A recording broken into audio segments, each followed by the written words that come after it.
እናንተ እስኪ አስቡት፣ ዝም ብላችሁ ማለት ነው፣ ዝም ብላችሁ አስቡት። ሩታ ራሷን አረከሰች፣ ምን ትሰሪያለሽ ምናምን አለን። እኔም አልኩ እናንተም አላችሁ ሌሎቻችሁም አላችሁ። ግን እንደ ሴት ዝም ብላችሁ አስቡት በራሳችሁ አእምሮ ማለት ነው።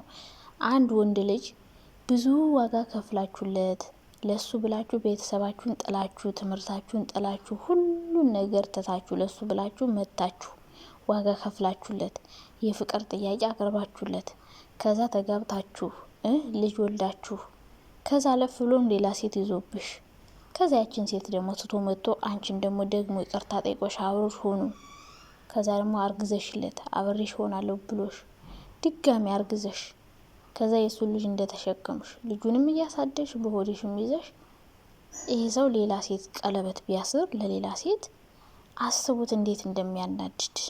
እንዴ እንደ ሩታ በሰላም ተረጋግታ ማውራት ራስ እንዴት እንደሚያናድድ። ሴቶች በራሳችሁ ቦታ ተኩት፣ እንዴት እንደሚያቃጥል። ውይ በስማም። ተቀማጭ አቃማጭ ቋሚ ተቅልብላዊ ማለት አሁን ነው። እኛማ ቁጭ ብለን እንፈርዳለን ሩታ ላይ። ግን እኮ ሩታ እኮ ማለት ነው በጣም ብዙ ነገር ነው የሆነችው። የምሬ ነው የምላችሁ። መምጣት ሳይሆን ብዙ ነገር ማረጉሉ ነበረባት ብዬ ነው የማስበው። ሁኔታው እኮ በጣም ነው የሚያናድደው። አስቡት፣ የሱ ልጅ ይዛችሁ ያውን በሆድሽ ደግሞ ይዘሽ ሌላ ህይወት እንዳትጀምር አረገዘሽ፣ ሌላ ልጅ ወለደች። እሱ የራሱን ሌላ ህይወት እሷን እያስረገዘና እያስወለደና እንደ ሀሳብ ያናድዳል። ስህተቷ የሩታ አንደኛ አብረሽን ያው ድሮ የምናወራው ነገር ነው ይሄ፣ ሁሌ የምናወራው ነገር መድገም አልፈልግም። ሁለተኛው ነገር ደግሞ እሱ አልፈልግሽም እያላት አሁን ማርገዟ፣ መጀመሪያ ደግሞ ፈልግሻለሁ ብሎ ሲለምናት አብረን ሆን ምናምን እያለ ሲጨቀጭቃት ነበረ። ግን እንደዛ የሚጨቀጭቃት ደግሞ ሴት ጋር ሆኖ ስለሆነ ያናድዳል። በእርግጥ አብሮ ለመሆንም ይደብራል። ሴት ጋር ነበረ። ግን ይህ ሁሉ ነገር አድርጎ ማለት ነው ያኔ ሲለምናት እሺ ማለት ነበረባት። አንዳንዴ ደግሞ እሺ ለምን አላለችም ብዬ ሳስብ ሄርሚ ጋር አድሮ መጥቶ ሩታን ነበር ይቅርታ የሚጠይቀው።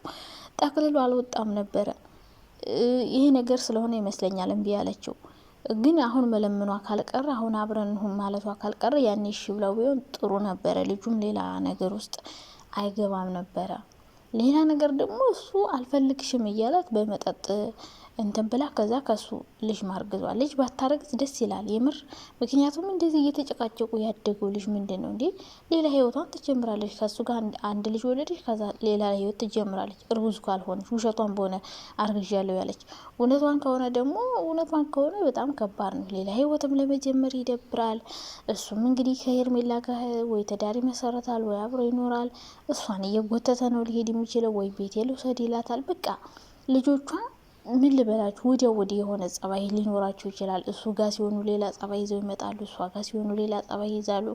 እና ብቻ ግን ማለት ነው እዚህ ጋር ማንም የተበደለ የለም። አብረሽም አልተበደለ፣ ሄርሜላም አልተበደለች፣ ጓደኞቻችሁም ሁሉም። አሁን በመሀል ይሄ ሩታ ናት የተበደለች ያለችው። አንደኛ በተመልካች ስም ትሰደባለች። ክብርሽን ጥለሽ ሄደሽ እዛ ሄደሽ ተዋረድሽ ምናምን እንላታለን። ሌላ ደግሞ ራሱ የሚያደርገው ነገር በጣም ያናድዳል፣ ያበሳጫል፣ ያቃጥላል። ብቻ ብዙ ነገሮችን እንችላለች ልጅቷ ማለት ነው። እና እንግዲህ እግዚአብሔር ካንቺ ጋር ይሁን። ሌላ ምን ይባላል? እና ወንዶች ለወንድ ልጅ ዋጋ አትክፈሉ ምላችሁ በምክንያት ነው። የፈለገ ነገር ብታረጉላቸው፣ የፈለገ ነገር ብትሆኑላቸው ማለት ነው ወንዶቹ ምንም ለእናንተ ቫልዩ ሊሰጧችሁ አይችሉም። እና በአጠቃላይ ማለት ነው ለወንድ ልጅ ምንም አይነት ዋጋ መክፈል አያስፈልጋችሁ ነው ልላችሁ የምፈልገው። ስለዚህ ሩታ የከፈለችው ዋጋ በሙሉ ከንቱ ነው የቀረ። ከንቱ ምንም ነገር በቃ ያደረገችው የሆነችው ቤተሰቧ የተሰደበበት ትታይ መጣችሁ ለሱ ብላ የሆነችው ሁሉ ነገር ባዶ። ስለዚህ ለወንድ ልጅ ዋጋ መክፈል አለባችሁ ብዬ አላስብም ማለት ነው። እንግዲህ በአጠቃላይ ሩታ ፈጣሪ ሆነሽ ግን መፍረድም አያስፈልግም። ምክንያቱም ሁኔታውን አስቡት። ለሱ አርግዛችሁለት ምናምን ብዙ ነገር ሆናችሁ ወላችሁ ከዛ ለሌላ ሴት ቀለበት ሲያስር ያውም አብረን እንሆን እያለችው፣ አሁን እኮ አብረን እንሆን እያለችው ነበረ። አብረን ሁን እያለችው እንደዚህ ማድረጉ ነው የሚያናድደው። ግን ደግሞ ሩታም አንዳንዴ የእውነት ከልቧ ነው ብሎ ለማሰብም ይከብዳል። ምክንያቱም ባለፈው አብረሽ ሉን ሲላት እምቢ አለች። ከዛ ደግሞ አሁን ከሄርሜላ ጋር ሲሆን ደግሞ አብረን ሁን ማለት ጀመረች። እና ብቻ ብዙ ክራሽ የሚያደርጉ ነገሮች አሉ። ግን በአጠቃላይ ማለት ነው እዚህ ጋር የተጎዳች ሩታ ብቻ ናት። ዋጋውን ከፈለች ምንም ማለች። ከዚህም በኋላ በተለይ እርጉዝ ከሆነች ብዙ ነገር ልትሆን ትችላለች። እሷ ደግሞ አንዳንዴ በግድ አብረሽን ወደ ራሷ ለማምጣት ትሞክራለች። ይሄ ደግሞ ከባድ ነገር ነው። እልህ እያስያዘው ልጁ ሌላ ነገር እያደረገ ነው። በግድ ወደ ራሷ ለማምጣት መሞከር የለባትም ብዬ አስባለሁ። በቃ እንዲህ አልፈልግሽም ካለሽ ህመምሽን ቤትሽ ሆነሽ ማስታመም ነው። እንደ ሀሳብ ያናድዳል።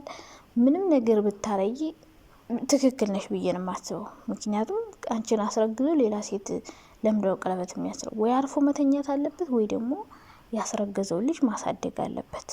እንደፈለገ ሄዶ እንደፈለገ መምጣት አለበት ብዬ አላስብም። በመጠጥ አስክራይ ነው ያለው። እንግዲህ እኔ እንጃ። ሰው መጠጥ ጠጥቶ ምንም ነገር ሲያረግ አያስታውስም እንዴ? አረ ተውኝም፣ አታስቁኝ። ብቻ ለማንኛውም ማለት ነው ለወንድ ልጅ ማንም ሰው ዋጋ መክፈል አለበት ብዬ አላስብም። ሌላ የምታጨበጭቡት አብራችሁ ዛ አሸሸሸሸሸ የምትሉ ሰዎች እናንተ ማለት ነው ምንድን ናችሁ እናንተ? ቆይ ልጅ ያላባት እንዲያድግ እያረጋችሁ እኮ ነው እዛ የምታሽቃብጡት። ምንም በላችሁ እናንተ ነው አሽቃባጭ፣ አሽቋላጭ፣ አሽሟጣጭ። ኧረ በስመ አብ! ለሰው ሞት አነሷለች ቀበሮ። ምን ይሻላችኋል? አንድ ልጅ ያላባቱ እንዲያድግ እናት ብቻዋን ልጅ 2 ልጅ እንድታሳድግ እያደረጋችሁ ነው። እናንተ ሲሆን መምከር ማረጋጋት እንጂ እሱ ለሌላ ሴት ቀለበት እንዲያስር እሷ እንድትናደድ ምናምን የምታረጉት ነገር ልጁ ነው የሚጎደው። በነገራችን ላይ ሁለቱም ሩታን ብቻዋን ብትሆን አብረሽ ጋር ብትሆንም አብረው ቢሆንም ባይሆንም የሚጠቀሙትም የሚጎዱትም ልጆቹና እነሱ ብቻ ናቸው። እና አንዳንዴ በትዳራችሁ ውስጥ ሰው ስታበዙ ትርፉ ይሄ ነው። ሰው ሲበዛ ትርፉ ይሄ ነው። ገባችሁ? ሁሉም ሰው ገብቶ አወካካው፣ በጣበጠው ምናምን ሄው መጨረሻው እንግዲህ ፍርስርስ አለ ማለት ነው። ስለዚህ እናንተ በትዳራችሁ ሰው ስታስገቡ ነው ነገሩ የቀረ። እነዚህ ያጨበጨቡ ደግሞ ዳር ናቸው ምናምን ይላሉ እንዴ። የሰው ባል ሄርሜላ ራሱ የሰው ባል አግብተሽ አንቺ ቆይ አይታዩሽም እንዴ? እሱ አጠገብሽ ያለው ወንዶች እኮ ቆሙት እኮ ባል የላቸው ማነው ሚስት የላቸውም። ሁሉም ሲንግል ናቸውና ሲንግሎች ናቸው። እነሱን ለምን አጠብሽም? ከነሱ ጋር ለመሆናት ሞክሪም ነው። አብረሽ መኪና ስላለው ነው። እንደው በመልክ እንኳን ቆንጆ ቢሆን እሺ፣ ቆንጆ ቢሆን ኦኬ። ግን ወይ ቆንጆ አይደለ ወይ ምን አይደለ፣ እንደው መኪናና ምናምን ስላለው ብቻ ሙጭጭጭ። ከዚህ በኋላ ግን ሩታ ማለት ነው አብረሽን ልጁን አላሳየውም ብላ ደግሞ ድጋሚ እንትን ይመስለኛል። ግን እንደዛ ብትል ምንም አያዋጣሽም። በቃ ራስን ፈልጎ ካልመጣ ምንም ውጭጭ ማለት አያስፈልግም። መተው ነገሬን ከተተው